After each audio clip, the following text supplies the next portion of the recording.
Welcome to Blue Collar Mystics, the under-the-hood approach to the depths of human consciousness.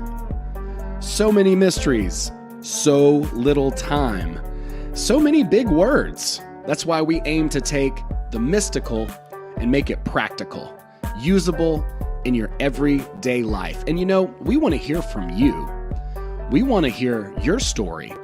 What happened when you started asking yourself the real questions? Like, who am I? What is this? Is it a hologram? Is this some kind of weird cosmic joke? Hey, these are the questions that we are trying to get to the bottom of as we explore the final rabbit hole together here as Blue Collar Mystics.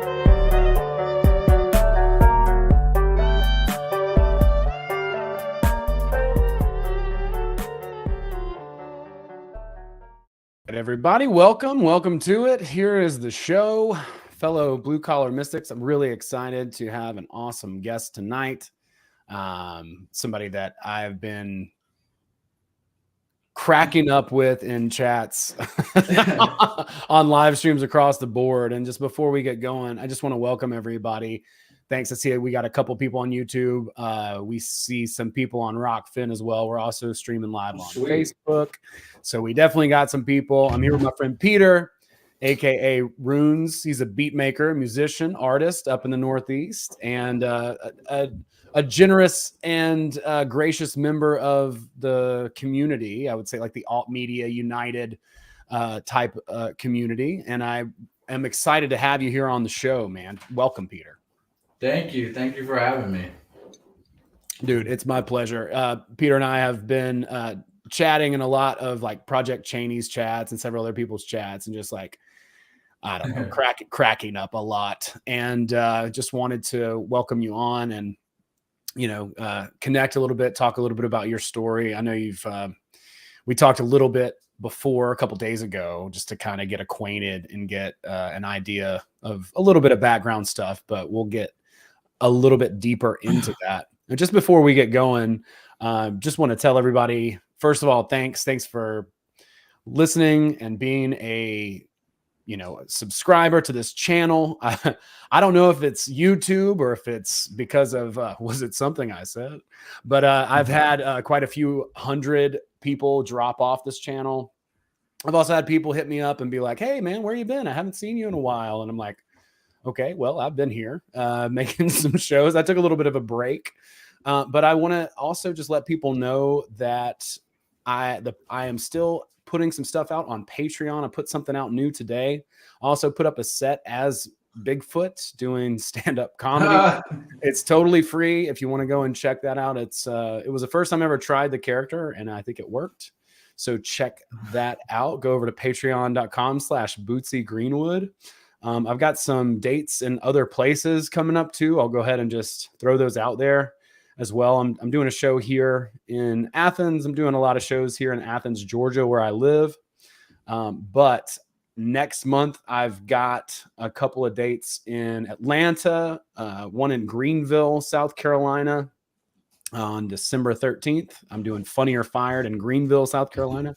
And then on December 9th, I'll be in Nashville, Tennessee for a show called Deliciously Nothing. And that will air as a podcast on December 25th, the morning of Christmas. So if you're in Nashville or if you're in Greenville, come holler at me. If you're in Athens, come see me. And Atlanta, I'll be at the Laughing Skull on December 4th. That's a Monday night.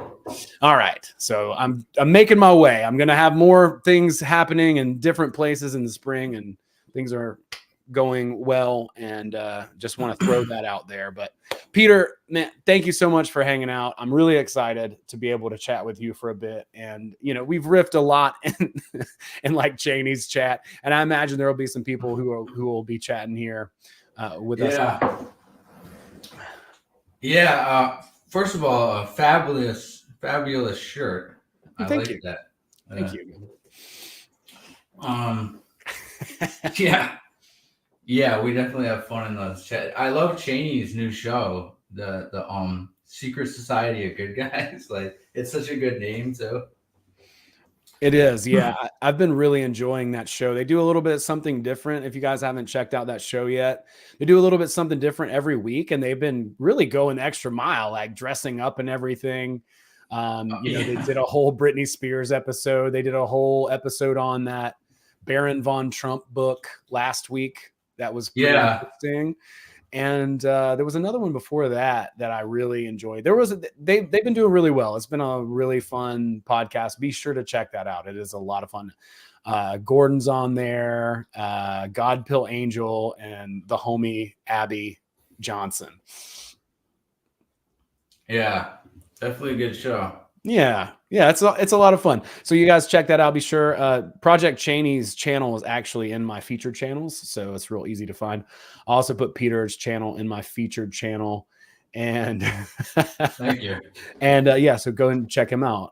He does some really cool stuff. I've got your Bandcamp link in there as well. Go check out his music, putting out some Thank vibes. You. Yeah, absolutely, man. Tell us a little bit about your music. What got you into that? And oh man. Yeah, that's like my my other thing I'm into, just kind of equally as much as like the mysticism and conspiracy stuff. But yeah, I guess I was born in '84, so in my musical snobbish mind, I'm lucky and blessed, to get to go through the '80s and '90s, and I just love like Nirvana and all the '90s hip hop and stuff, and then I realized I used to like hear all the '90s hip hop beats, and I'd be like, how are they making such good? It sounds so good, you know what I mean? There's like songs with all different instruments, and I realized they're sampling because you know what I mean? And I was like, I could do that. Like they're just taking like bits and pieces here and there. I'm like, I already know all this music in my head, like. So that was kind of like, like a revelation for me at the time. And then I didn't understand this till much later on, like kind of recently, the last few years. But it's quite alchemical too, like the distilling little elements, the juiciest little parts of song, and it's you could take like a jazz horns from like a '70s record, and then like drums from like a rock band from Russia, some weird prog rock, you know what I mean? And it's just like this weird mix that shouldn't exist, but it's like a homunculus of music. You know what I mean? Yeah.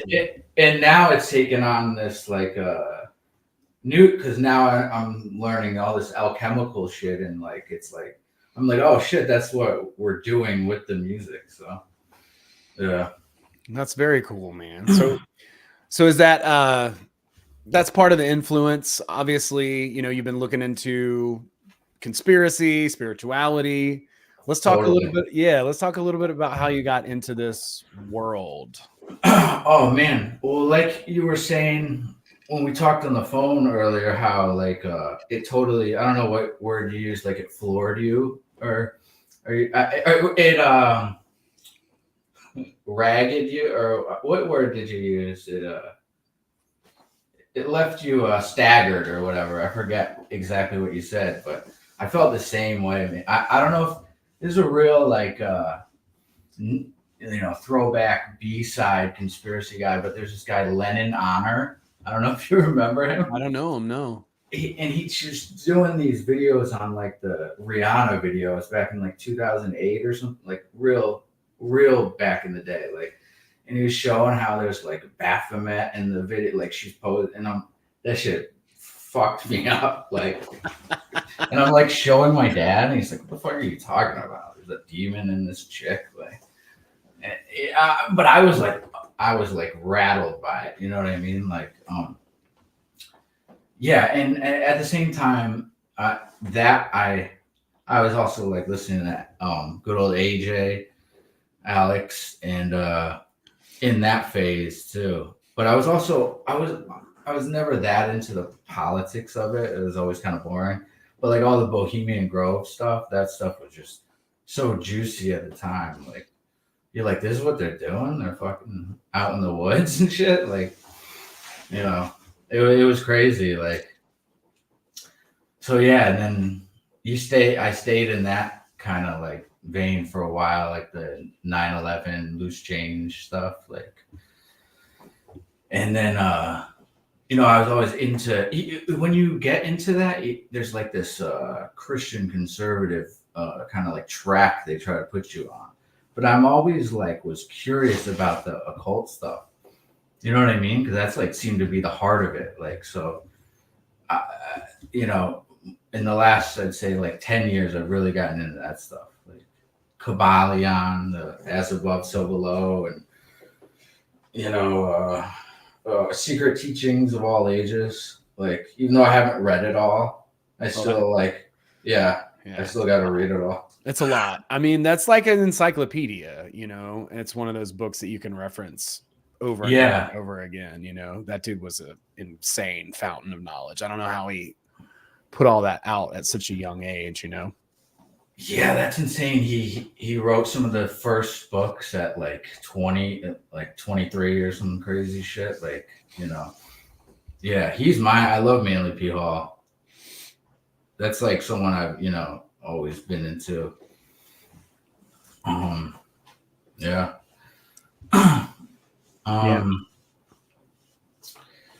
What else? Yeah, I mean, like, but I didn't. That's where I ended up now. It's definitely a rough road, kind of like, yeah, you know, like not a rough, like an it's just I wouldn't have it any other way. You know what I mean? Like, it's like I'm glad. You know what I mean? And that's why we try to like we want to, even though we're kind of past the phase of telling people about it. It's like. And it's not even, for me, it's not even that anymore. You know what I mean? It's just this personal thing. And I'm into Carl Jung and stuff. So it's like, it's totally transformed. And like you said, this spirituality thing. And like Sam Tripoli always says, it's like, if you do it right, the conspiracy should take you to spirituality. I mean, that's how it worked for me. I don't know, like, if there's a right way or what the best sort of thing is, you know? I mean, it's kind of like, if you think about it, it's kind of like church almost, where it's like they break you down and they just like destroy your psyche, or the military or whatever, you know, psychological like sales letter. Yeah. That just like, first you're presented with a problem, right? And then that just kind of wears you down to the point where you just get so exhausted that you finally am like, I am ready. I'm ready. I'm on my knees. I'm begging. This is painful. This sucks.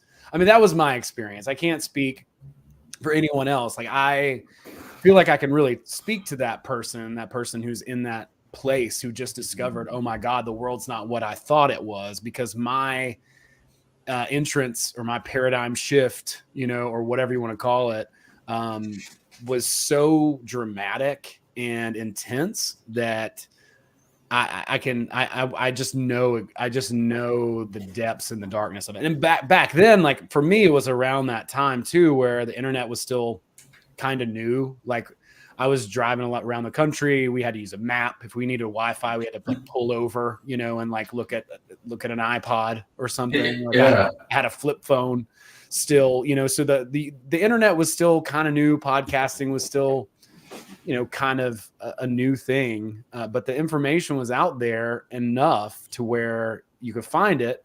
But it just honestly, at that time, it just made me feel so much more alone. And I didn't know anybody who I could really talk to about it. That's another great perk of it, right? You're already, because, you know, if you're gonna come across this and then dig into this stuff, you're already that type of person. So yeah, you're like, oh great, now I'm like, you know, this is gonna isolate me more. Like, you know what I mean? Like, Jesus Christ. Like, but yeah, it was, and you know, well, now as we're like developing into this, like I see things so much differently than I did back then. I just felt like such a puppet. And I mean, I don't think that's inaccurate. And in fact, I still see myself as a puppet, you know, in a lot of ways, like just digging down deep into the idea of the shadow and the subconscious. Obviously, you know, we all know that there's a subconscious. We all understand that there's a subconscious, but how do you make that subconscious conscious? You know, back to talking about Carl Jung, you know, as you mentioned, right? It's like people want to always talk about shadow. Oh, you got to do shadow work. Oh, you got to do shadow work. Oh. But it's like, what the fuck are you talking about? No explanation. Yeah, people right. that would always be a pet peeve of mine. Is like people like, oh, you got to do, you know, I'm just doing shadow, you know, and then and I love astrology now, and I love that I'm an Aquarius and all this stuff. But like, it would make me mad when people are like, you know, I'm so glad you're here holding space. And that phrase would drive me. I mean, what the fuck does that mean? Like holding. Sounds like you're just wasting space. Like, and then. I'm trying, man. I'm trying. Yeah. It's hard. It's a tough. Yeah.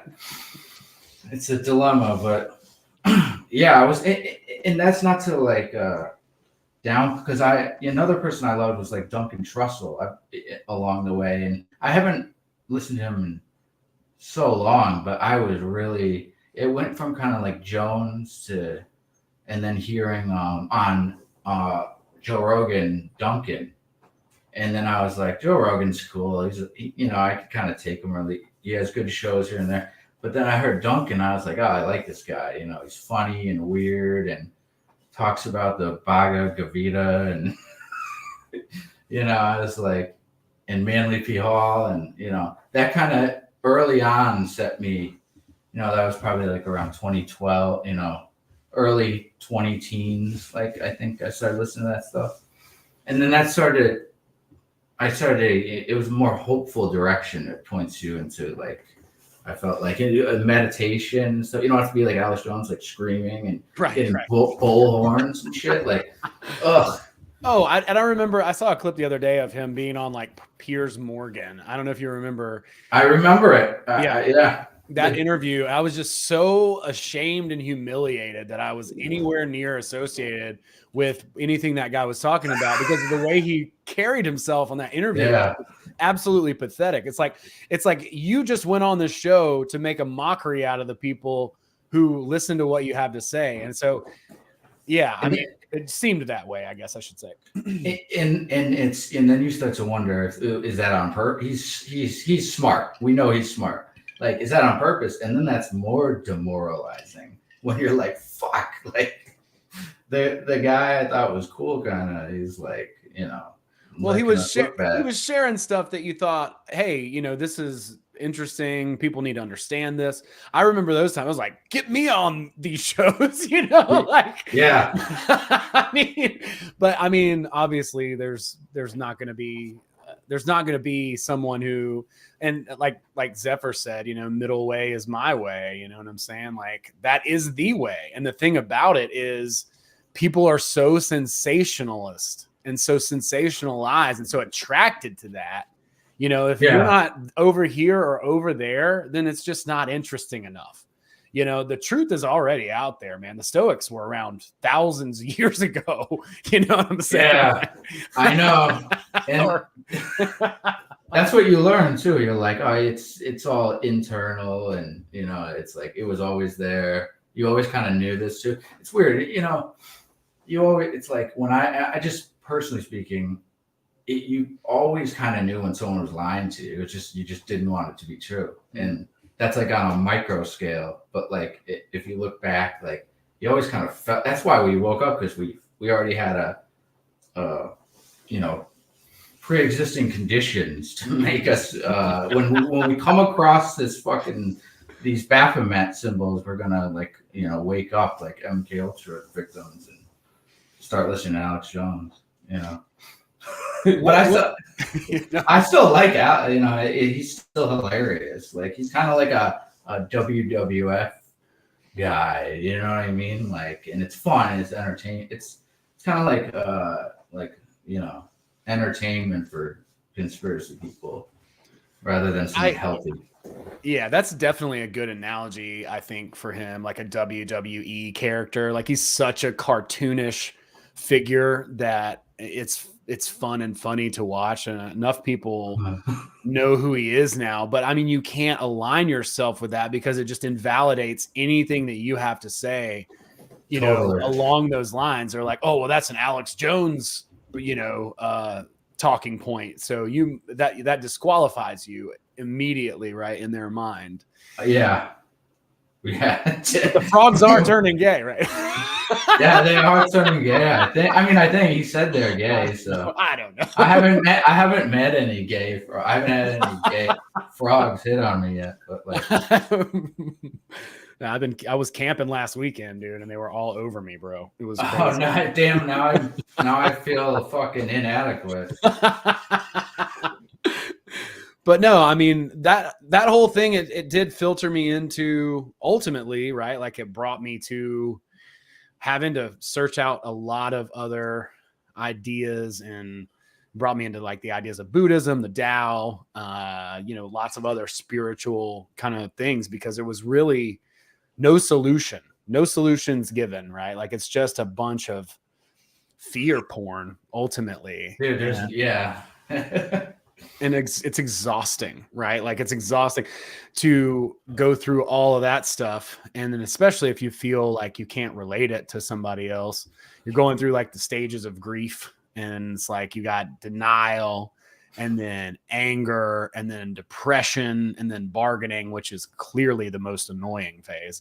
And then finally acceptance, but Yeah.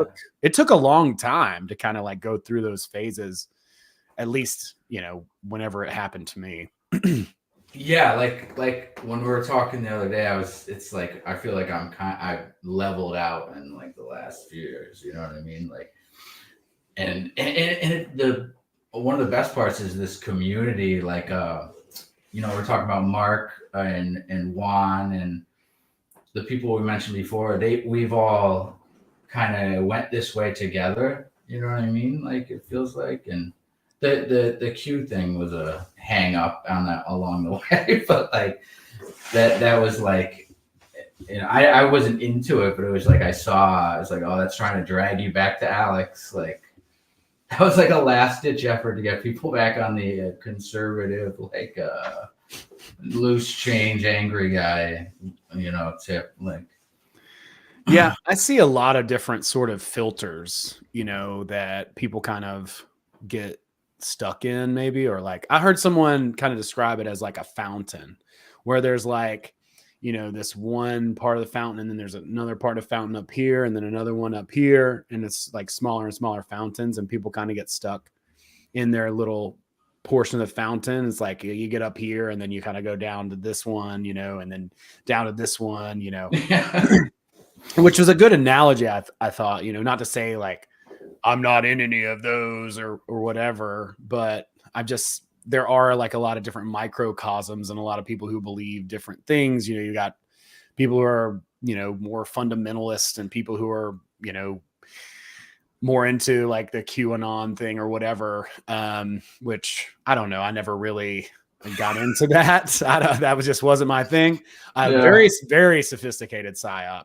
But yeah, admirable, incredible, very well done. Bravo. Yeah. Yeah, very, very, very well done. But go ahead. Sorry, it just makes me think of, it's like the later on you get into, at first it's just black and white, and it's like, oh, like government bad, establishment bad. But then you think about like that'd be kind of fun to be in the CIA and you humanize them a little bit. It's like you would probably do it. I'm not, for me, it's like, you're in your life and it just keeps going. It's like maybe you feel bad about writing the PSYOP script, but you got to pay the bills, and you know what I mean? Well, we're so far deep in a PSYOP. Like if you can watch those old Yuri Bismanoff tapes where he's talking about Edward Griffin, so good, right? Like, yeah. Or even like Anarchy in the USA, G. Edward Griffin stuff, like from the 50s and 60s. I mean, that man, unbelievable. I actually got to meet him a couple of years ago. Oh, really? Cool. It was just like, wow, like what an amazing mind, and what incredible contributions that he has put forward in his lifetime. Just unbelievable.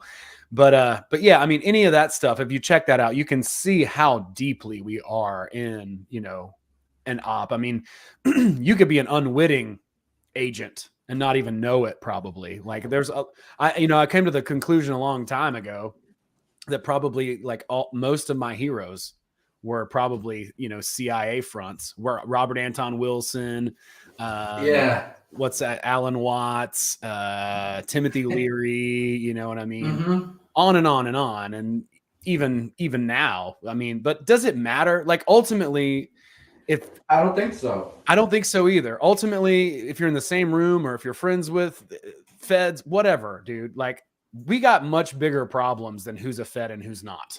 That's just it. You know, the bigger problems are that we're so deep in this. We don't even understand our own motives or who we are at a deep level, right? Like even waking up from conspiracy into spirituality, like we still got a whole rabbit hole to dig down to understand what is actually motivating us, who we are at a deep level, and why we take the actions that we do and do the things that we do. There's a lot to take out there. You know, it's like we were saying, it's like people talk about, oh, shadow work. Oh, you got to do shadow work. It's like, they don't even talk about what that is and what that means, right? Like there's so much to it. And I, you know, just the way that our brains work, the way that we project our reality into the world, the way that we will create a halo around certain people because we admire them and like them because we want to. And then all of a sudden we just see all the positive things about them. And that's just, you know, there in our mind. And then all of a sudden one day, you know, they piss us off and we flip on them. And then we just demonize them and think that they're complete shills or this or that, you know what I mean? And it's like, you're not even, that's happened to me. And I'm not even conscious of the process. Right.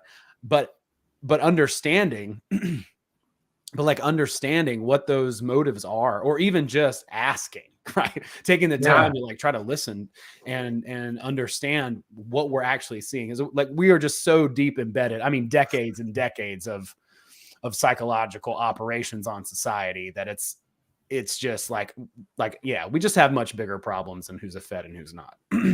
Yeah, and I think there's like a really good like soul lesson for ourselves when we can humanize these people, and we're all in the same boat. Like I don't see it as sides as much anymore, especially because I don't even get what the fuck they're doing. Like where it seems like there already is a world government, but there's kind of, it's not a fit. It's like, we used to be so sure, oh, they're trying to make a world, but that was shoved down our throats too, the New World Order thing. Like, you don't even know. It's like, it's kind of crazy how it's like the Alex Jones level is like just right next to the mainstream level. You haven't even like gone down the street where the truth lives.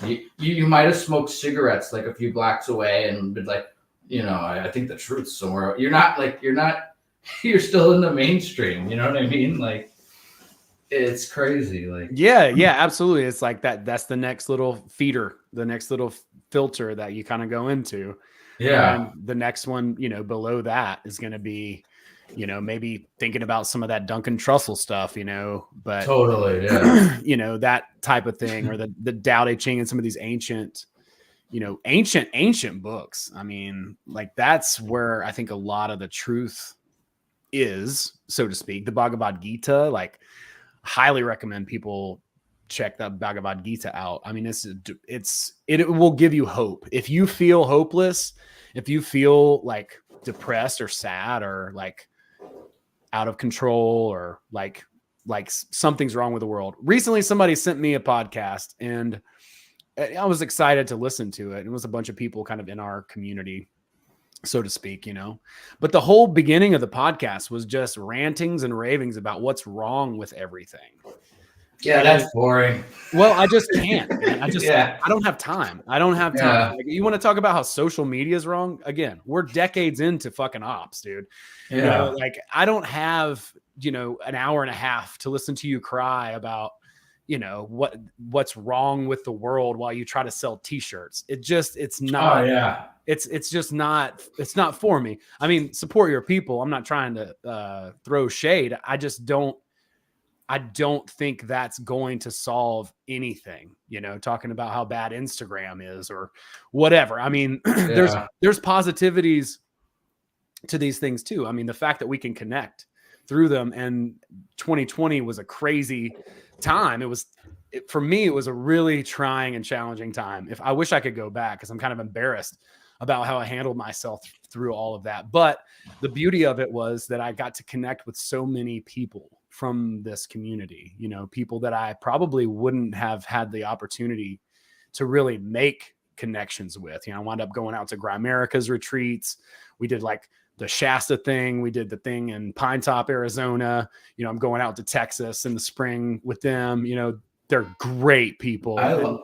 So many awesome folks through that.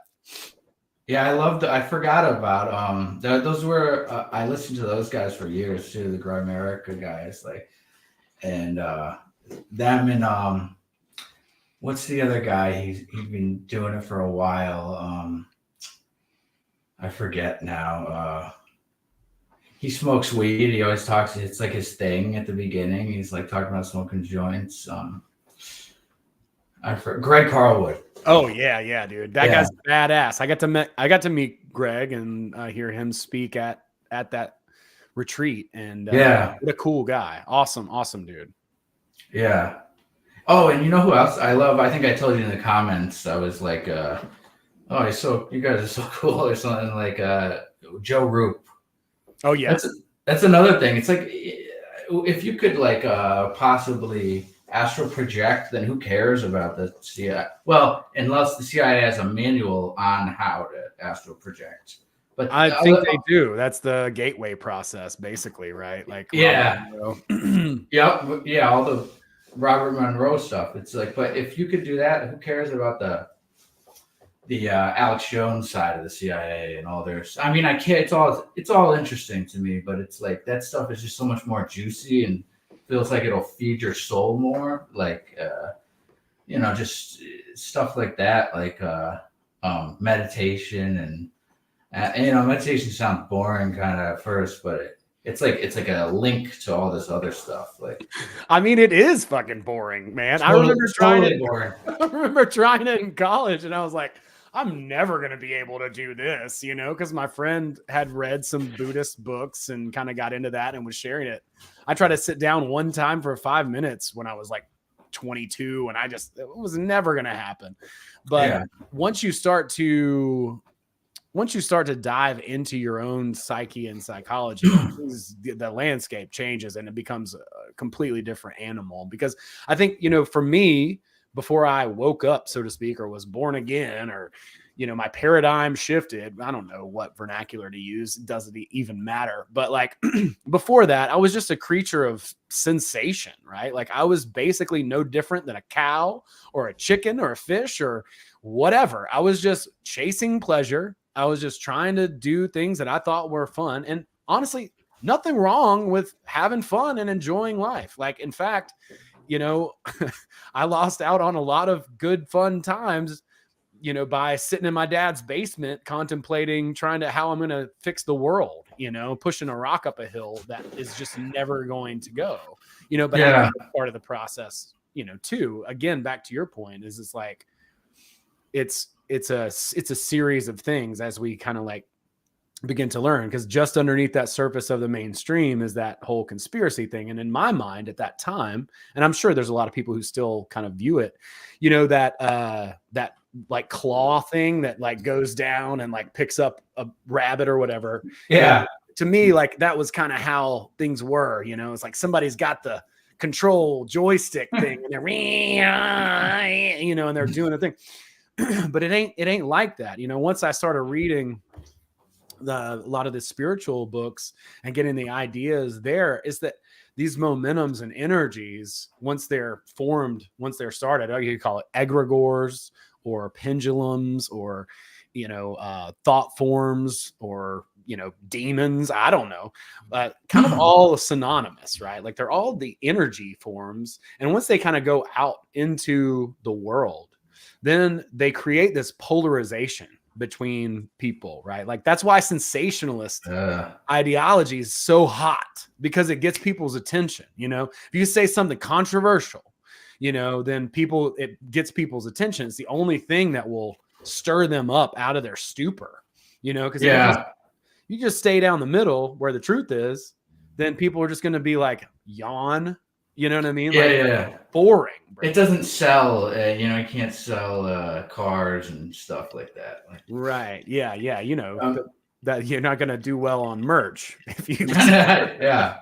You got to be like scared or like wanting to have sex or something. You know what I mean? Like, or all that at once to buy stuff. So, or feel like you need, so you can't be like a Buddhist monk and be like primed to purchase. You know what I mean? Like, you're not, if you're like into meditate, you're not like on Black Friday Best Buy lines, like beating people up, you know. But like you were saying, like that's because they're in that like just kind of like sensory response, like how you're saying when we're younger, we're like that. It's like before you wake up, like they're in that sensory response, and they need that like one of those extremes to, you know, get them to watch the show or buy whatever. Yeah, that's kind of the whole main point. It's generally speaking, everybody's got an angle, right? Like, I don't know, maybe you're not selling merch, maybe you're selling this or that or the other thing, or you just want clout or status or something, you know, but everybody's got a reason doing what they're doing, right? Like, Cheney says that the truth is anything but boring. I couldn't agree more, but to the regular mind, that's not how they perceive it, right? Like, they're either polarized away from it, like they haven't, you know, come to some conclusion where that does actually quench their curiosity. So, you know, they're either turned off by it or they're just like angry, you know, totally, angry about it. A lot of people, you know, like if you'd have told me the truth before I was ready for it, then I would have completely ignored it. I think literally people can't even see it. Like that's again, like back to the idea of like the subconscious mind. It's like we frame our world with a projection. The mirror reflects our projection about it. And then we don't see anything outside of that. Like if you've ever seen anybody do a magic trick or something that looked really easy, you don't see the sleight of hand. Like you miss it. You can't see it unless you're trained to see it. Right. Yeah. Yeah, that's true.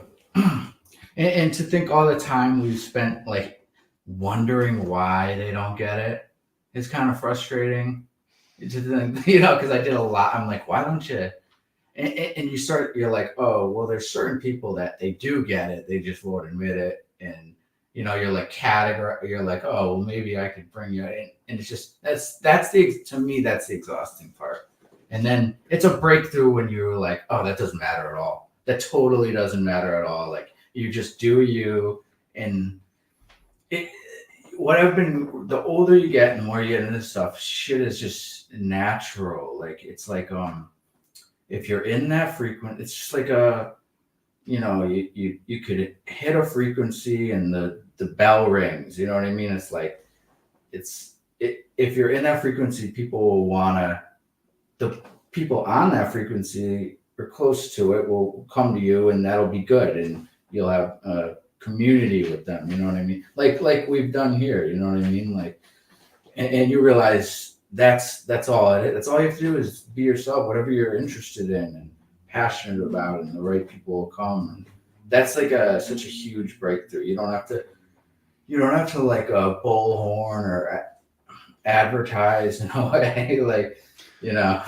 I learned that the hard way. Like, I ruined a lot of holidays, you know. Oh yeah. Got Thanksgiving coming up. It's so bad. Yeah. It's so bad. And like you said, during 2020, I acted.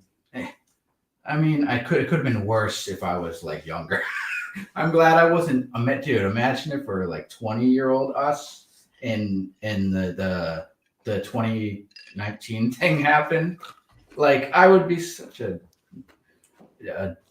douche to people, you know what I mean? But now, you know, I'm like a lot older, like, and gone through all this stuff. It's like, I'm glad I wasn't too bad, but I was still like, oh yeah, you you guys are totally gonna die if you take that thing. Like, and now I feel bad and I feel dumb because no one really died. That's another thing. It's like we're so sure. It's like, I mean, actually my ex, I have a feeling that she actually took it, and the last thing I said to her on the phone is don't take it, and she's like, I know we used to talk about those, that Jones conspiracy, this isn't that. And then she had like a major organ shut down, you know.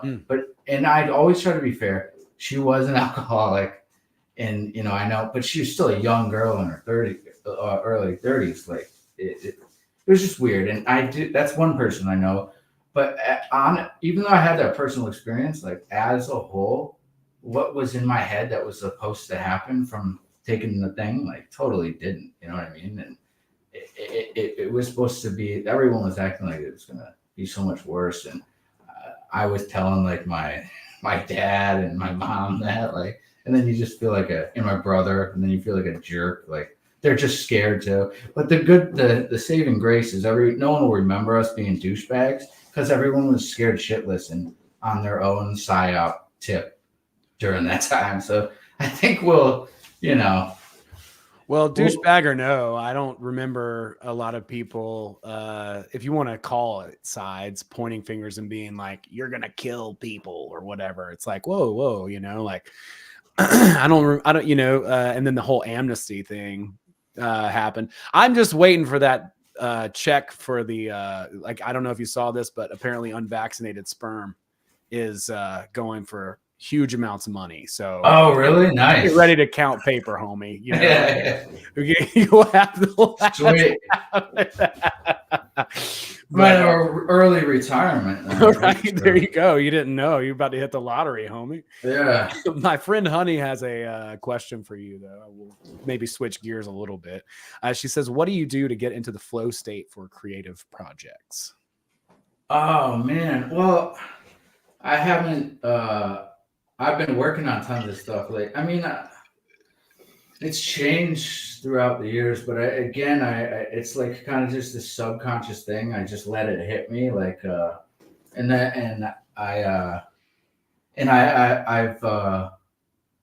come to a more spiritual relationship with smoking weed, kind of just because that just comes along. Everything's more spiritual as you get more spiritual. It's like you have that filter on of seeing things that way, and so it's like, you know, you treat it like that, and you know what? It's like when the passion hits me, I do it. You know what I mean? And it's not to be crude. It's just like, it is like, you know how like the Kabbalah, all this cult stuff that you always use sex. That's because it's like everything is like that. Like you have to have your artistic thing hard to make art. I feel like you can fake it, but that fake vibration is there. No one will feel it. You know what I mean? Like we were talking about before with how Bill Hicks is so classic and we'll always remember it. It's just because, you know, he was a hero and he said what everyone was thinking. You know what I mean? It's like, to me, it's like the passion is the most, to notice the passionate moment coming and then do your work then when you feel the goosebumps or whatever, or something inspires you. It's all kind of in the same vein, like, but yeah, I just, it's all feeling, you know. I don't know if that answers anything. I don't know if you wanted technical details or. No, I mean, it's you know, it's kind of up to you, whatever it is that you feel like sharing, you know. I mean, everybody's different. We all have our own process. I'm always like refining my process and figuring out what works and what doesn't. And I try to just, even if I don't feel inspired, I still try to go through it, because sometimes I'm booked tonight and yeah, I might feel like shit and not want to be on stage, but I still got to go up there and do it or flake. And then if I start flaking on shows, then I'll never get booked again. So yeah, one of those things. But you know, as far as like creativity and like, you know, kind of pulling your projects out from the creative side, from the ether, you know, just. I love thinking just about that topic of like, and I totally agree, even though my response to was like in your creative process, just passion is key.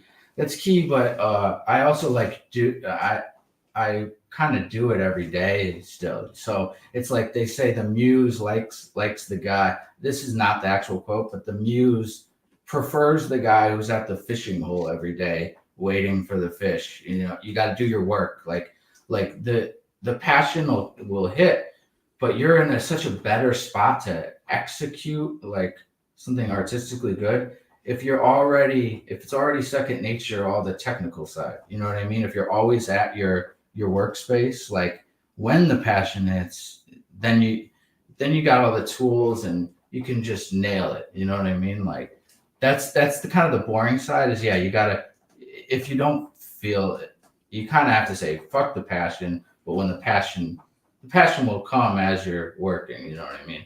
I 100% agree with that. There's a section in the Transurfing book where they're talking about that, where he says if you wait on the muse, she'll never show up. But if you go ahead and set the table and like put the candle out and light it, then she'll be stamping her foot outside, being like, "Hey, what the hell?" I wasn't here yet. Another way that I've heard it said is Wayne Cohn, the Flaming Lips guy. Oh, I love Flaming Lips. So good, right? He would say that that great music or great art is a cosmic accident. Yeah. But you never get that accident until you sit down and try for it. Exactly. Yeah. I agree 100%. You gotta be like, whatever analogy, you gotta be in the field. You know what I mean? Like, or at your workspace or whatever, because you could have all the passionate ideas, but if you're not ready to execute, it'll fall through. Cheney's breaking me in the chat. I can't. Can you see it? I don't know if you can see it. But... I haven't looked, but I'm glad she is. It's easy to get distracted. I never want to like. We were talking about this on the phone because Peter and I do tend to go back and forth in the chat, and it's a fun riff session. I'm not trying to distract anybody or take anybody off their train of thought, but it's just a great engaging way to like, I don't know, to just riff and have a little bit of talk about flow state, right? Like that's one of my favorite things. That's a flow state. Like even when we're in our, little like, even if it's like considered talking shit, that's like a flow state. That's like, it's still if it's like the sparks are flying, and you're making jokes, it's fun. Like I love that. Like, it might not be as glamorous of a flow state as something better, but just even like fart jokes, if you're nailing it, like yeah, those are little sparks of God within those fart jokes. Absolutely. Yeah. Like I love Legion of Skanks. Like all that like type of comedy is so in me. It's like I can't help but bring that to it's on my mind. Like I'm thinking about hilarious shit. Like even when we're talking about serious stuff, like it'll just pop in. Maybe that's such a good thing, because when we're being serious, you always need to temper it a little, or else you don't want your head getting so big, because sometimes I look at like those, I love those memes. You sent me one of the memes. I think, do you follow Third Eye Drops? Yeah. Yeah, I love his memes. He's got one. It's like a guy with a big head. And it's like, it's like me after I like read half a page of some spiritual books on the way. And I'm like, that's totally me after looking at like the pictures and like Manly P. and the Secret Teaching. I'm like, oh, okay, I got it. And I can go talk about some occult stuff now. Like, absolutely, dude. Just a couple pages, right? Yeah, that's all you need, and then your head is blown the fuck up, and you're all serious about internal alchemical. But then you need. I feel like it's so important to temper that with some. You make fun of yourself a little. You know what I mean? Like it's.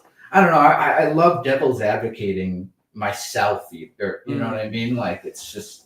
I think that's a huge key. That is a huge key, because I think the devil, if you will, is the idea of victimhood, is the idea of somebody else to blame. So if you can kind of take that other side, right? Like the devil's advocate, right? Like, and see both sides and start to meter and temper, maybe you don't get to the bottom of it, but that's, I think, really the beginning of shadow work, right? Like, see the other side, Totally. see the other perspective.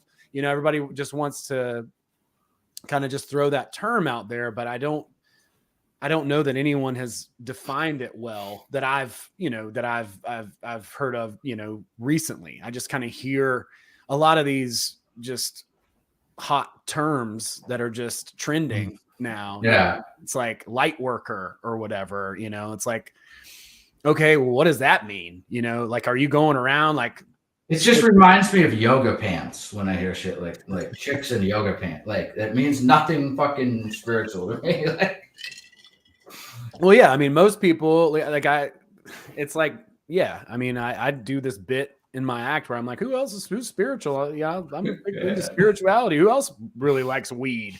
You know what I mean? Yeah. Like that's basically kind of like, and everybody woos every fucking time. It's like, oh no, that's why it's the gateway drug, because you can pretend like, like you've got an open mind and you, like come into some sort of a, I don't know, probably a like profound or like what is it called, cultural appropriation, like that's just led you into some sort of like concept, but that's everybody, it's fine, do what you do, no judgment. No judgment, but it's funny, totally funny, but it's still just like not actively defining something. It's just saying some like hot button term. And I think that those can be tools. It's like a lot of people, I think, will take, psychedelic substances, which again, no judgment there, but it's like, that's not the work itself. Like that might like illuminate you and help you see some things. It's probably going to help you see where you may have been wrong and like what you could do. Some of the best advice I've ever heard is like, whenever you see someone doing something, ask yourself how you do that same thing, right? Like if you see someone, being rude to someone, try to self-reflect on that and see and ask yourself, how are you rude? How am I rude to other people? And it's hard to see that, we don't see those, that's the whole thing of the subconscious and the shadow, is like, you don't see it. Like as soon as you turn around to see your shadow, like now it's over here because, you face the light. But and you're like, thank God I don't want to see any of that shit. So. It's true. I mean, maybe it's the shadow for a reason. I don't know. Maybe Carleon is totally wrong. I'm just kidding. I love Carleon. But no, I mean, there you go. Like challenge every idea, challenge every perspective. That's good. I think that really helps. I think that really helps us to start to understand and define like what the actual work is, right? Because again, do what you got to do. I mean, I'm not hating. Like I'm in no position to judge anybody. And while we're on the topic of judgment, like really what judgment is it's not saying like this person is this or this person is that. Like that's just probably a statement of fact. As long as you compare yourself against them, you cause no differential. So like every time you're like, oh, well, those people are such and such, and I'm a this, and so I'm better. Bam, you get a dopamine hit, but you create a differential between yourself, the way you view yourself and the way you view them. The same is true if you put someone on a pedestal. It's no different. Yeah. It's actually the same thing. I mean, I don't know. I don't think you get a dopamine hit from that, but like, but you get like that addictive chemical. It's just like an emotion, of like inferiority, and that's that complex inferiority and superiority. It's really the same thing. It's just trading places, right? It's just, But in reality, we're all right here. There's no better or worse, really. Like everything just is. Yeah, and you can have and seriously too, it's like it is good to look at your dark side because it gives you self-compassion, and then you can look at others like that. It's like the more just personally, the more I get into this, it's like, and the older I get, it's so hard to be mad at anyone. You know what I mean? You just kind of see people as just doing their, everyone's on their path. You know what I mean? And it's kind of like crazy to try to like remove them from that. You know what I mean? It's like we probably have no right to even do that. It's more like we should just be like calling out or sending our frequencies, and if people hear it, they hear it. I like that. That's really, yeah, that's really good. Really good. Yeah. And I think that's a better approach too, where, you know, when I first like kind of found out about some of these things, I'm like trying to convince my dad or whatever. And like, he's like, oh God, you're insufferable. Yeah. You know, like, he's like, I'm just trying to eat some chicken and dumplings, homie. You know, Yeah. like, you fucking mind. And I'm like, but dad, you know, it's the banks and blah, blah, blah. And it's like, dude, man, yeah, it is, you know, but what I really want to encourage people to do is take that excess energy and focus it on yourself. Like, that's where I fucked up in 2020. That's what I did. That if I could go back, which obviously I can't, but I can, hopefully other people can learn from my mistakes. I can learn from my mistakes. I've made quite a few. I can definitely learn from that. But instead of focusing my energy on something that I couldn't really change, you know, the things that I can work on are myself, right? Like, and the way that I treat people, and the way that I treat myself, and the way that I can interact, right? Like, so I take that energy and try to invest it in me, and, you know, like it's a better investment, and you can kind of see the difference too. Like, it's like we always have to pay different sort of sacrifices. Let's say, like, if I'm working really hard on my business, my physical shape might suffer from it, right? Like, if I'm very focused on, you know, health goals, then my business will suffer from it, right? Like, if I'm in a relationship and I'm very invested in that, then, you know, my relationship with the rest of my family might suffer from that, right? Like, we have to sort of pick and choose where our energy and attention is going to go. And that just is what it is. There's nothing wrong with that. But I think what I want to encourage people to do is to try to take that energy and focus it on yourself as much as possible. So often we put something else in the middle that's not ourself. And then this thing, you know, there's this thing, there's this thing, there's this thing, and this thing. And then we're focused on this, like, solving the world's problems is in the center of our like awareness or something, for instance. Well, put that out here, you know, put that as a spoke to the wheel, not the actual hub of it. Yeah, you know, totally. Put yourself in the center and say, all right, I'm gonna, what can I do? Right. Like, because it's like, it really is like your cup should run over. That's the only way to really affect other people anyway. Right. Yeah. Like, because if you try to go and convince them, it's like they have a saying in sales. It's like, don't convince, connect. Don't connect. And it's true, because the more you try to convince somebody to buy your product or service, the more needy you come off. It's just gross. You already lost. Yeah. It's ick, bro. Like, the ladies say ick. That's ick. And if you connect with the person and you understand what their problem is. So, like, by day, right? Like, I mostly just answer the phone. I have a cleaning business. So people will call me up and they'll say, hey, you know, I need a cleaning. But that's not their real problem. I mean, obviously, that's a very simple, obvious problem. But sometimes their problem is time. Sometimes their problem is security. Sometimes their problem is convenience. It's actually deeper than just, I need my house clean. You know what I'm saying? Like, so if I can connect with them and I can let them know that I understand what their pain point is, what their real true problem is, then they're way more likely, even if my price is a little bit higher, and they call around. And sometimes their pain point is money, right? Like, that's a very common thing as well. So you sort of suss out what their true problem is, the thing that's underlying. You connect on that, and you're like, okay, cool, I get that, right? Like I'll put that in the notes.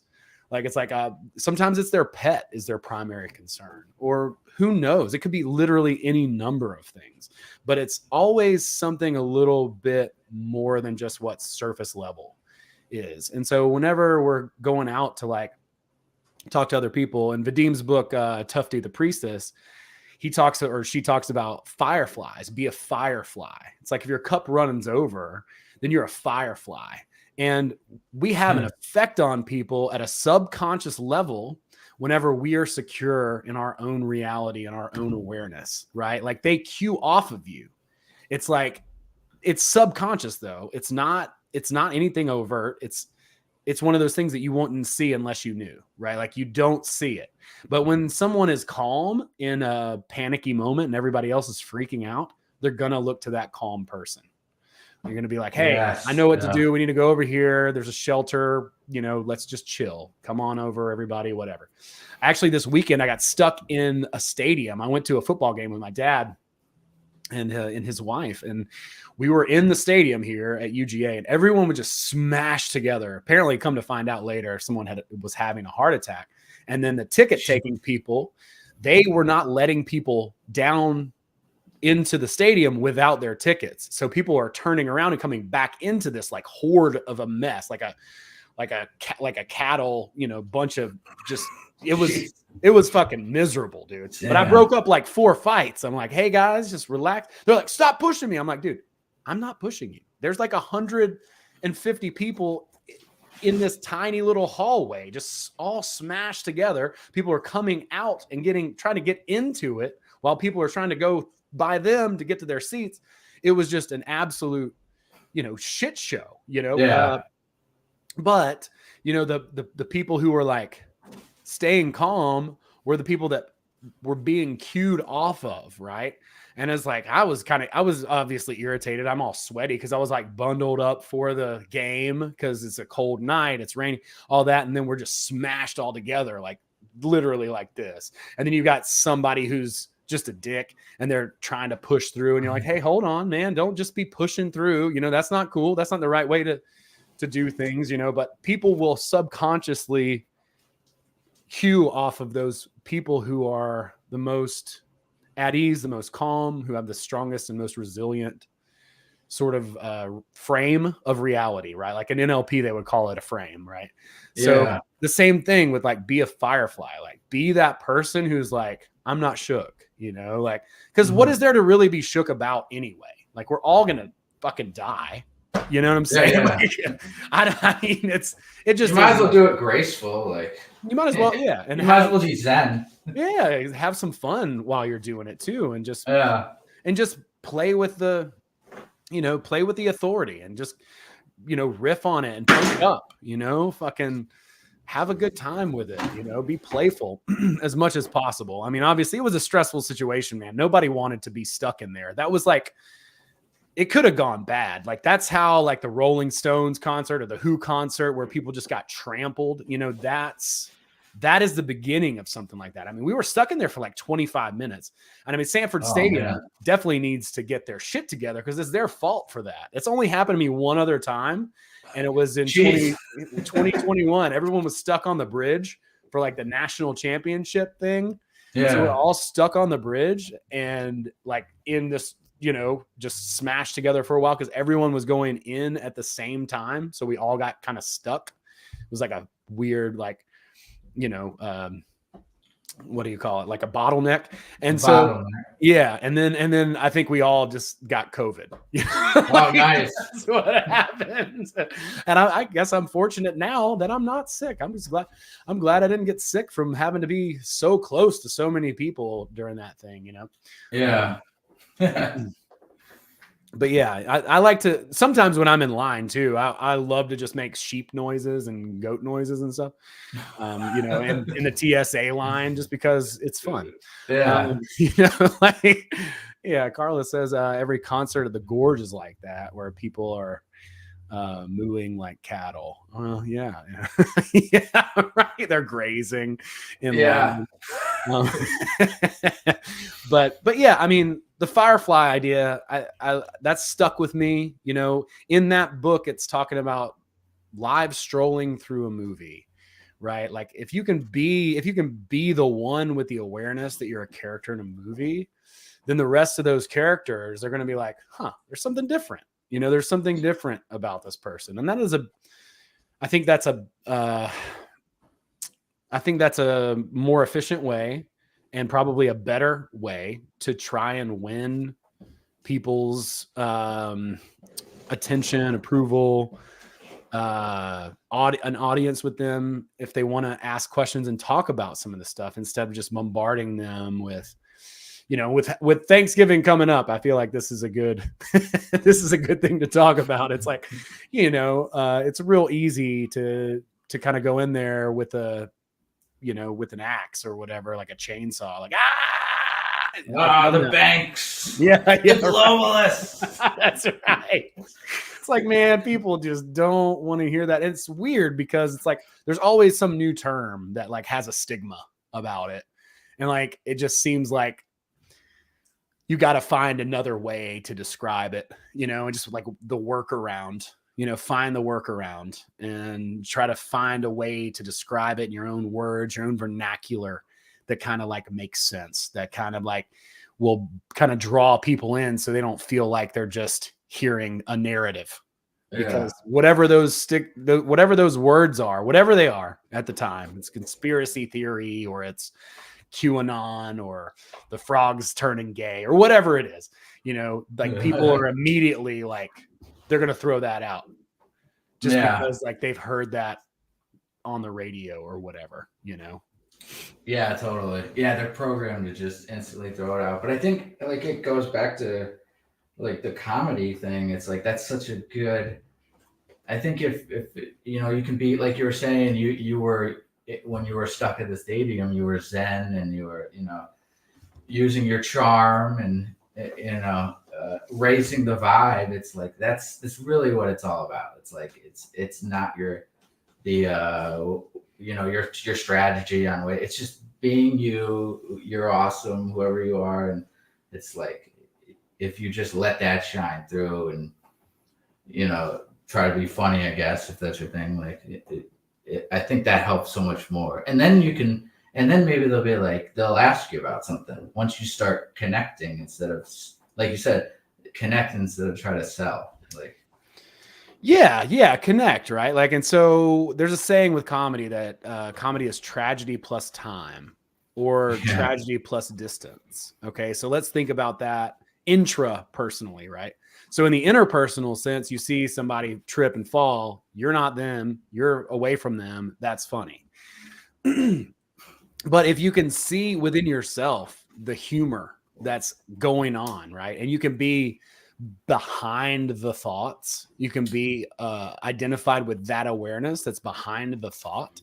Now you've created distance within your own psyche so that you can be present in the moment and still see the humor at the same time. So you don't have to wait for the time thing to happen. You can see it now because you're creating distance within yourself, your own perspective, and then what is happening in front of you. So I think that's a huge, you know, hack, and it's hard. It's hard to do. Like, I'm not saying it's easy.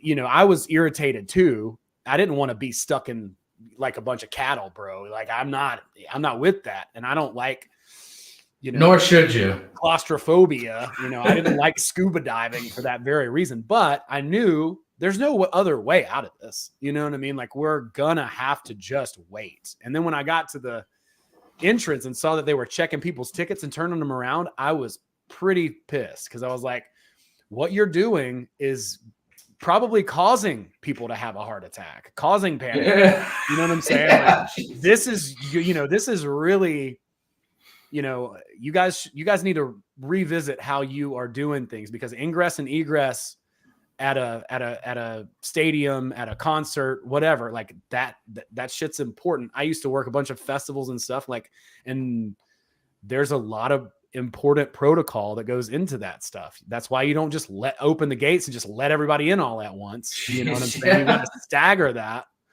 and, you know, for us as patrons, it's like, okay, well, we know now, come early or, come late, like Yeah.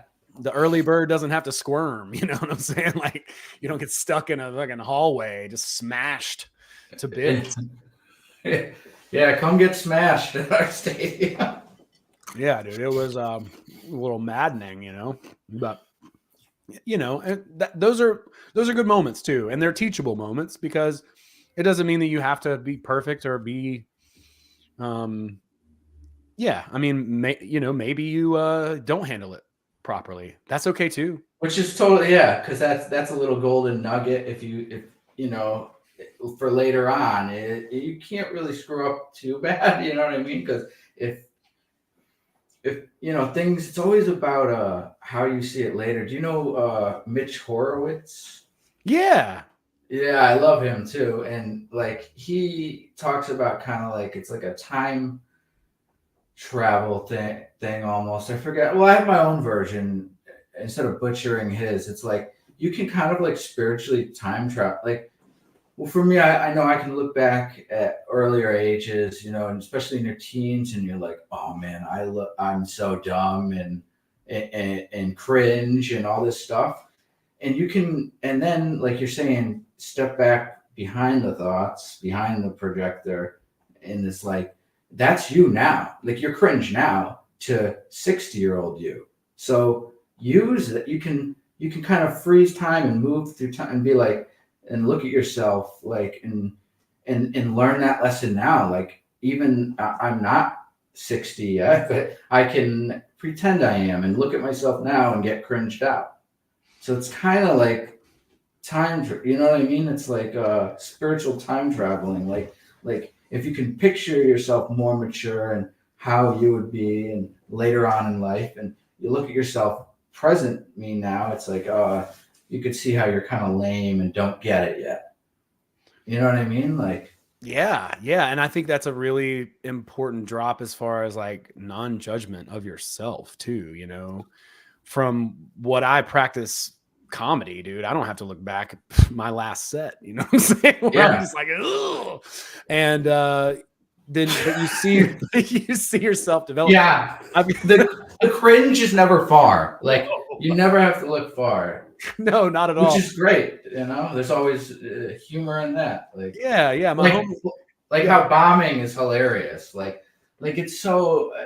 I love people who it's hard to embarrass them because it's just like they're just you're just looking at your buddies as you're totally like embarrassed, but like you're not really because you know how funny it is. Like, and it's almost like you'll sacrifice yourself for the comedy. Like, I don't know. Yeah, well, I mean that's part of it. You have to.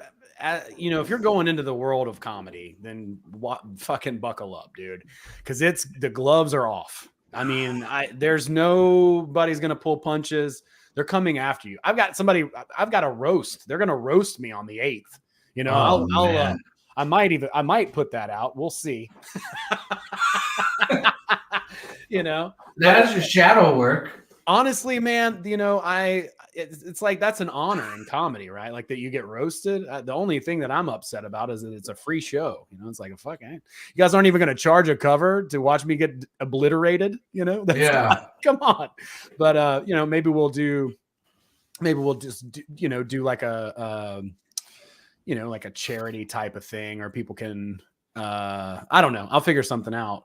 But it's just, yeah, I mean, doing the comedy thing, you can't put yourself in a more vulnerable position as a human being, in my opinion, than that. Like doing any kind of performance is kind of that way.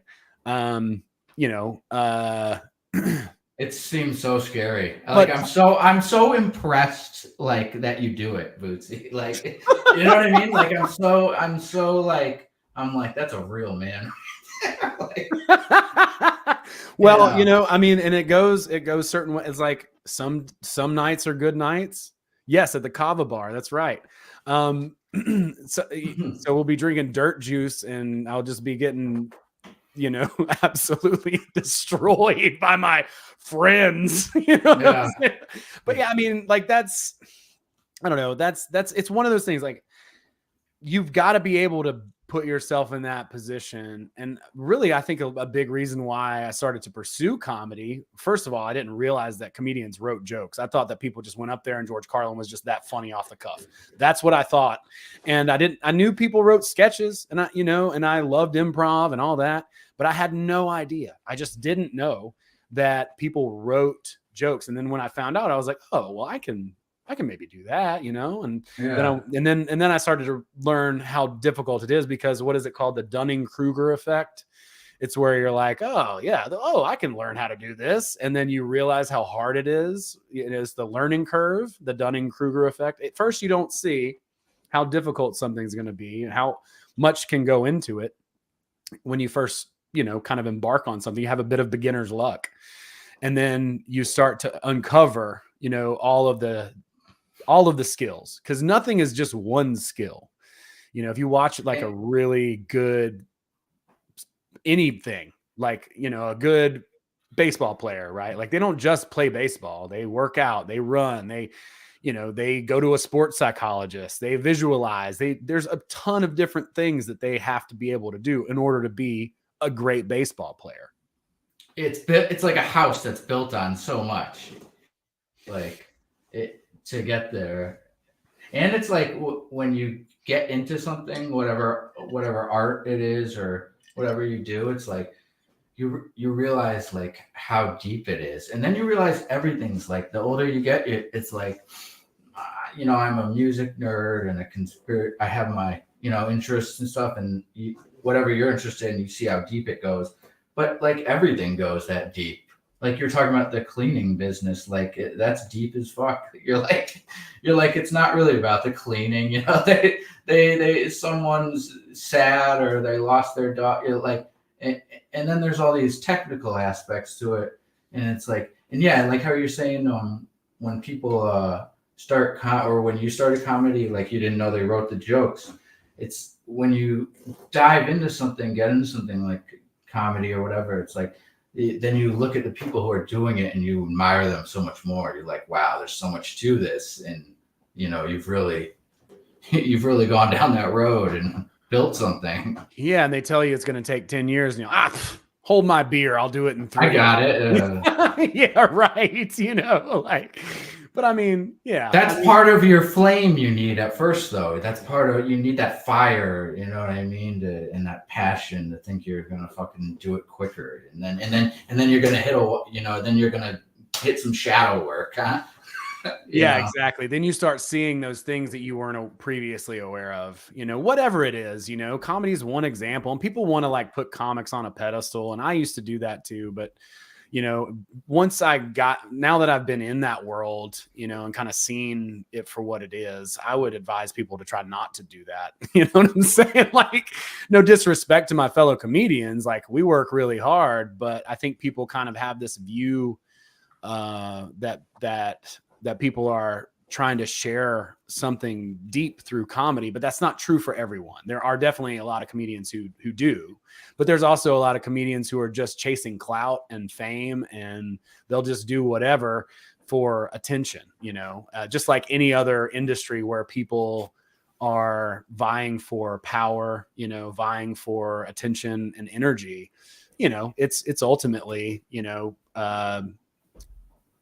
can be very unhealthy, right, and selfish if that's the way that you go about it. So I mean, I like, I'm not trying to throw shade either, but it's like, I used to put comedians on a pedestal before I started to do it, and it's just like, I just wouldn't expect that people's intentions are often anything other than just doing comedy, because it is really fun to get up on stage and get laughs. That's super fun. And for whatever reason, I see it beyond that. And I think a lot of people do, like, they see something bigger, because for a lot of art, it's the medium is not the message.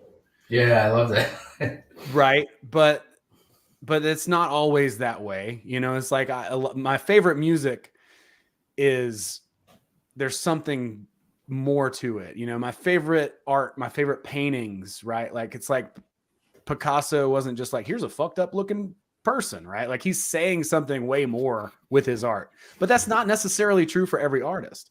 You know, sometimes they're just trying to paint something that looks cool, and there's nothing wrong with that either. Like I'm not trying to, again, I'm not throwing shade on anybody, but it's like, it's no different than any other skill or any other like path. You know, it's people have different goals to do the things that they do, and they're gonna, especially in comedy, say and do things just to get reactions from people. In fact, a lot of, you know, like prank stuff we used to do a lot. You know, that's the whole point, is to just get reactions from people. Just reactions, right? Yeah. And that's hilarious and fun. And there's nothing wrong with that. Like there's nothing wrong with the message just being, this is funny. You know? But you're never going to see George Carlin that way. Like, right, like one of the courses I'm taking right now is just on public speaking. And I think we discussed this on the phone. The guy says, people don't need speakers. They don't want speakers. They want heroes.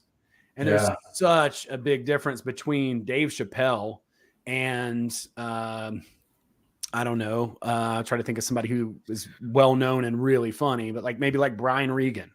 You know, super funny, excellent comedian. You know, and he probably is a hero to a lot of people. But I see Dave Chappelle as someone who is willing to say things and be bold and courageous and say things that other people wouldn't necessarily be willing to say. That's the same with Carlin or Bill Hicks. And those are the people that I looked up to the most. I also love like Mitch Hedberg. Oh, Mitch Hedberg is so good. I love him. So funny. But like with Mitch Hedberg, right? Like it's just, the message is just absurdity. It's just comedy. I don't think that he really had, maybe he did and I just missed it, but you know, I don't think that he really necessarily had some sort of a deep, you know, existential truth that he was trying to share, other than maybe you should take some acid and see through the bullshit, you know?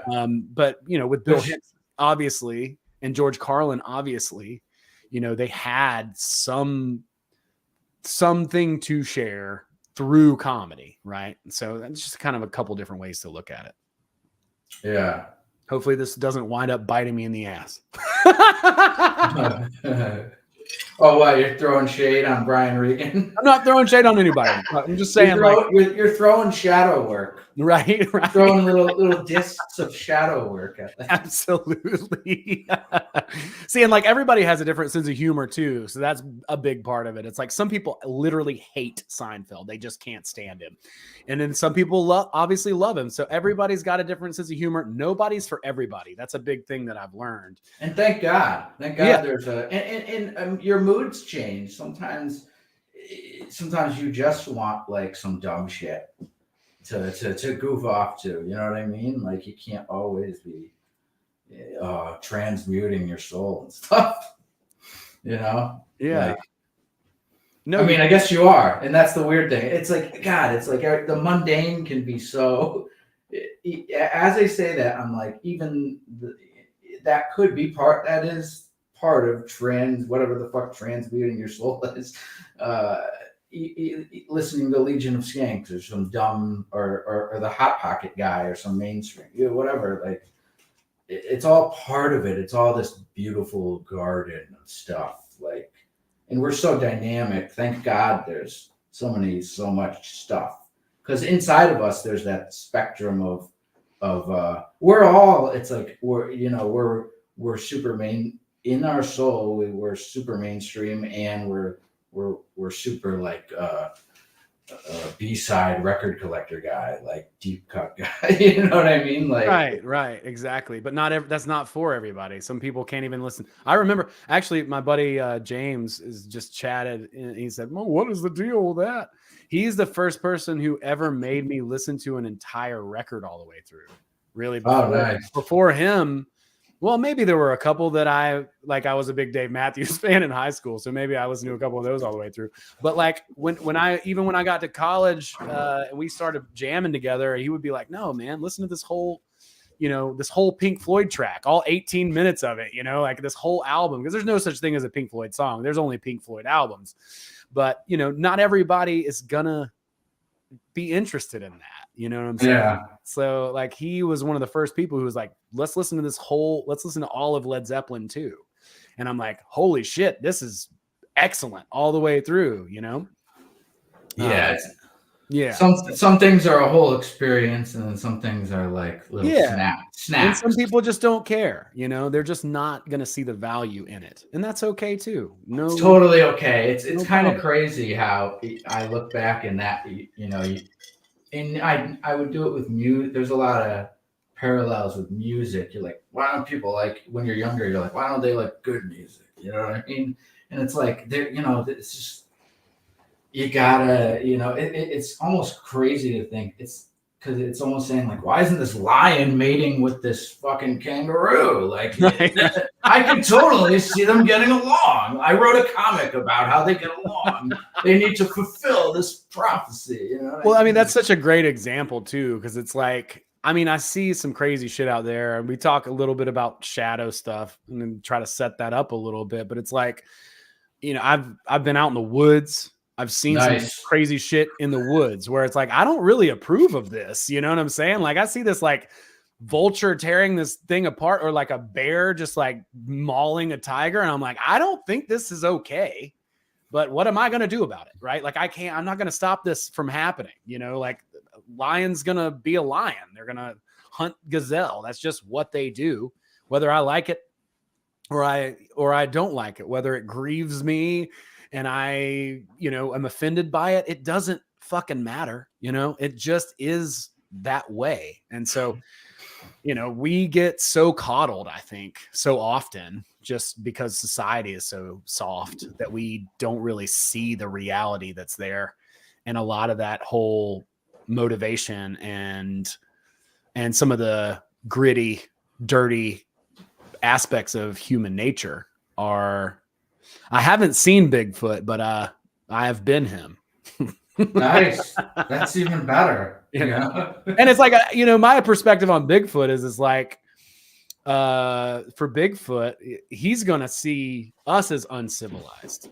You know, he's going to come from the woods and be like, what the hell are these maniacs doing? You know, it's like, yeah, I might rip a deer in half, but I'm not fucking waterboarding it. You know, like I'm not. Oh, yeah, I'm not waterboarding it. Right. Like I didn't start a fucking entire war with people. I might throw rocks, but I'm not going to throw you out of your country.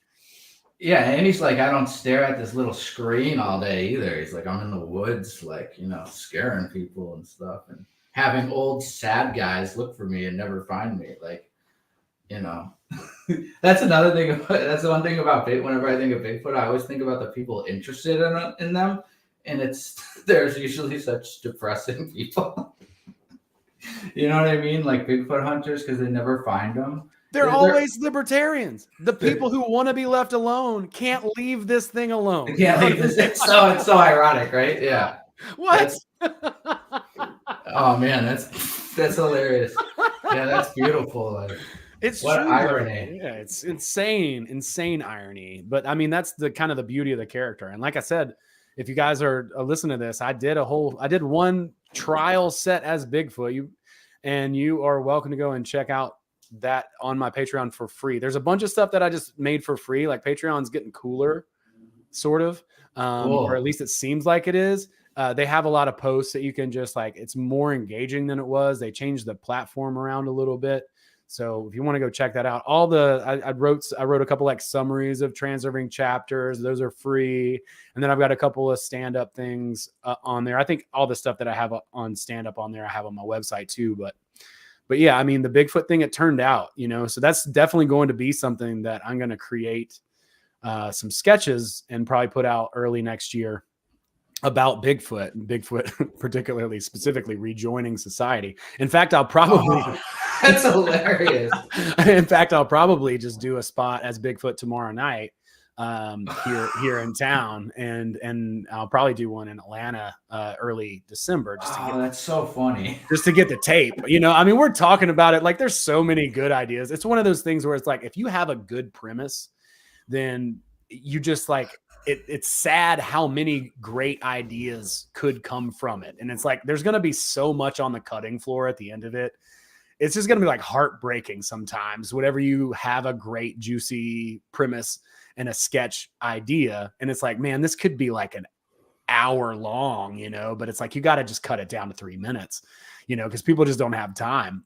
We'll probably do, you know, just a bunch of shorter ones that kind of like all have little different aspects and components to it. But, you know, like that premise, it's super fun. It's like, I could kind of see it go in the Seinfeld direction where it's like, and then it's like Bigfoot on a stage, you know, and he's like doing stuff with it. And then all of a sudden that cuts into, you know, a scene or something. We might try a couple of different things, but I think there's a lot there. The mundane issue, dating, Bigfoot, and all this.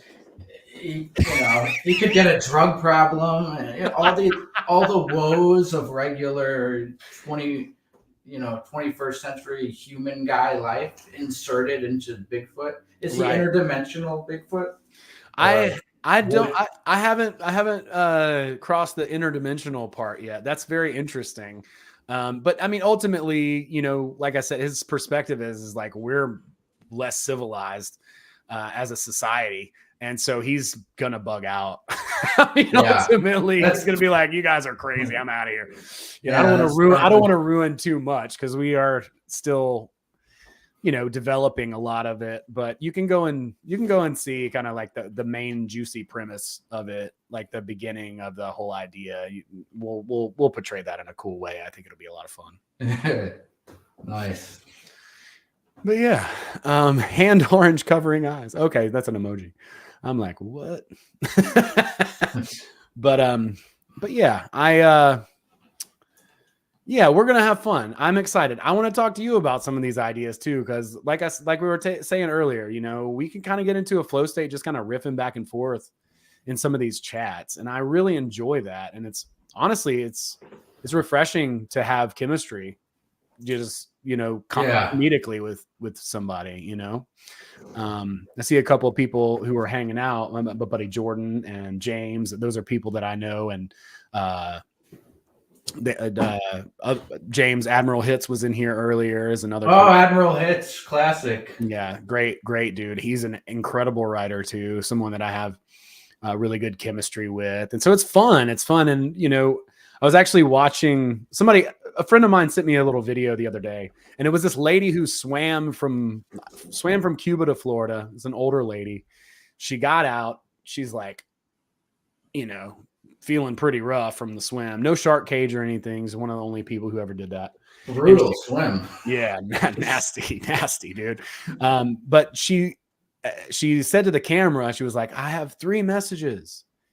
She was like, the first message is never, ever give up. The second message is no matter how old you are, you're never too old to accomplish your dream. And then the video just cut off. That was it. Like, it was like, oh my God, like we talk about edging. Yeah. You know, I was like, oh my God, what could she have said? She could have been like, there's lizard people in the sky that are just, you know, like the. I'll go with that. In my mind, I'll think that's what she said. But I think what she actually did say, because I just went into the comments to kind of see what it was. But the thing that I think that she actually did say was, it takes a team to accomplish your dream. And I think that's exactly right. You know, back to just the point of comedy. There's a lot of people, you see them do their stand-up and they get all the credit and all the glory, but I can pretty much guarantee you that there is a team of producers and writers and, you know, all kinds of different people, booking agents and managers and all that kind of stuff, that when you see that person, they did not do that alone. And none of us do what we're doing alone. It takes a team. It takes other people to really to do that. Even somebody like yeah, I mean, even like something like my biggest heroes, Whitest Kids You Know, the sketches of Trevor Moore and I in Church. Like, to me, like, it doesn't get any better than that. With Bob and David Cross. Oh, dude, I loved what was their show? I loved Mr. Show. So good. The 90s. So good, right? But like, they had a whole team of writers, you know, a lot of the people that you see in there are also writers in the writing room, and they're pitching these things back and forth and all that kind of stuff. I had the distinct pleasure to work on a lot of productions, and I got to see what was happening behind the scenes of people, you know, talking about this and that, and how are we going to do this, and how's this going to work, and like different ideas and different takes and different angles and different beats. Like we would even sometimes do things 2 or 3 different ways, see what worked the best, and then in the edit they would just cut the best, funniest thing, right? So, you know, all of us are working together. We're all here.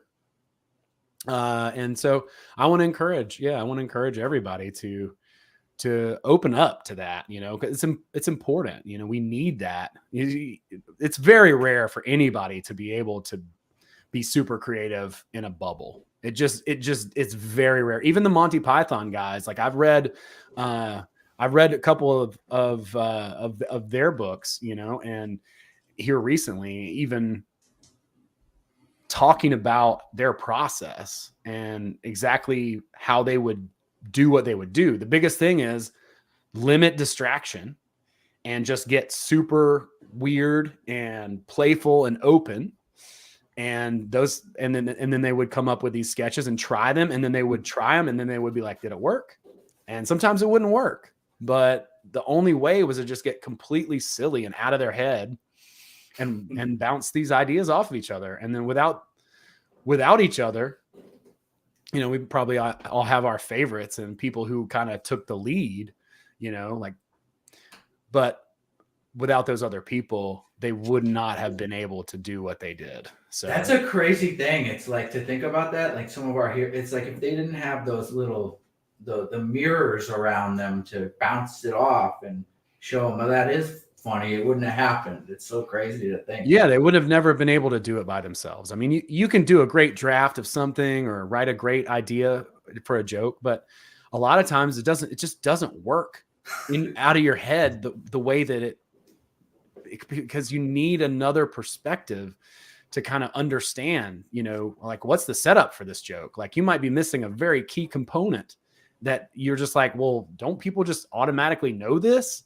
But people are like, no, you got to frame that up, dude. And so without someone helping, and you know, then it's really, really hard. So it does take a team. It takes us collaborating, and that's fun. I have a friend who's a genius, and he is a genius at chess. And he says that chess is a stupid game. And the reason he says that is because it's competitive. It's not collaborative. So there's not like, oh, wow, play a different game, then there can be more than one winner. But when we play chess, it has to be somebody beating someone else. So once you cross over from that bridge of competition and into cooperation, then everyone can win, instead of just one person being like, I'm the best, I'm better than you. Like, fuck off. Nobody cares. Yeah, no one. That's a bad vibe. Yeah, I think it's a myth. You know, they kind of project that there's these lone superstars that are geniuses, and it's just not true. It's like how we joke around that, like, we look back at, or like Albert Pike wasn't real, or whoever, Manly P. Hall wasn't real. It was an amalgamation of dudes or something, like, or Shakespeare, right? Or that's the main one. Yeah. That it is that community that's like that creates like the pot for the magic to happen. And I think to bring it even a little more occult, it's like, if you look at it, you know, you just think about like the two Masonic pillars and the eye above. It's like when you see both sides, but like you can't be a lone pillar. It's like reality doesn't exist till the other thing comes in and you two can look at each other. Then reality exists. And it goes back to the positive and minus and male and female, dark. You need the duality to make it fucking turn on and exist. Like, right. And you can't do it in a vacuum. Right. And that's the synergy, right? Because 2 + 2 does equal 5. All right, peace. We'll see you guys next week. But no, synergistically speaking, you know, like that's why they say that, right? Like that's actually where that terminology comes from, is that, you know, it's kind of like the biblical where two or more are gathered in my name or whatever. It's like when people agree on something, when people, two or more people put in on something, then that energy is expansive and it's synergy. It's not just, you know, just a single sort of thing.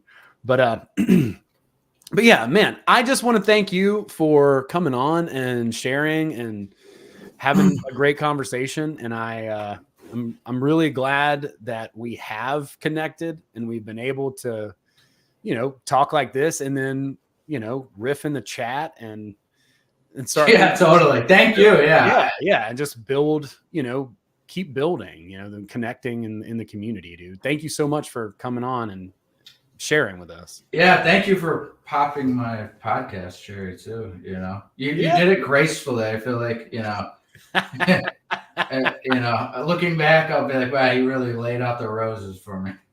Hey man, you're a natural, dude, and I'm more than happy to have been that person to show you the way. You know what I'm saying? It's an honor. And so yeah, so we'll do more. I try to be around too during the holidays. I imagine there'll be some cool, fun collabs and like, what do they call it when you get a bunch of people in one? A cult. Yeah, a cult. Exactly. Well, watch. That's on Bootsy's Patreon.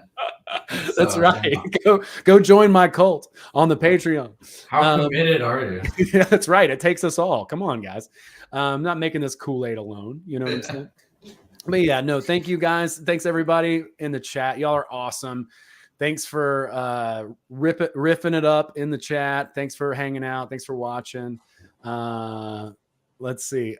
Cheney also has an OnlyFans, so she screams at men about patriotism. So go check that out. That's pretty hot. Like, you know, we got edging. You know, we got people being screamed at about patriotism. It's good stuff, man. I love it. Thank you, honey. You're the best. Thanks for hanging out. Y'all are amazing. So much fun. Carla, Zephyr, y'all are amazing. Let's see here. Ham Cow, that's my buddy James. Other buddy James, if you're still around. Kevin. Yeah, thanks everybody. Thanks to everybody too who has been contributing on my Patreon. I wasn't always super active over there, so I want to say very much thank you. So many months is, you know, it's been a difference maker. So many months. So anyway, I appreciate all the love, all the support. Any of that, go check out the Bigfoot thing. It's pretty fun. We're going to put out some awesome content coming up in the next new year. And then I'll definitely have some dates in some more exotic places. So come and see me either kill or bomb, you know, it'll be fun. Yeah. Thanks everybody. Y'all are awesome. Check out all of Peter's links. They're all in the show notes. Check out his Bandcamp. Follow him on Instagram. Yeah, all that stuff. Follow his YouTube channel. It's in the featured channels at the bottom of my YouTube page. So thank you all again so very much. And yeah, Kevin, hit me up, dude. We'll grab a hang. You guys are awesome. Much love, many blessings, and we'll see you next week. I'll have Jojo White will be on the show. So that'll be an interesting one. And yeah, thanks everybody. Have a great night. Peace. Thank you.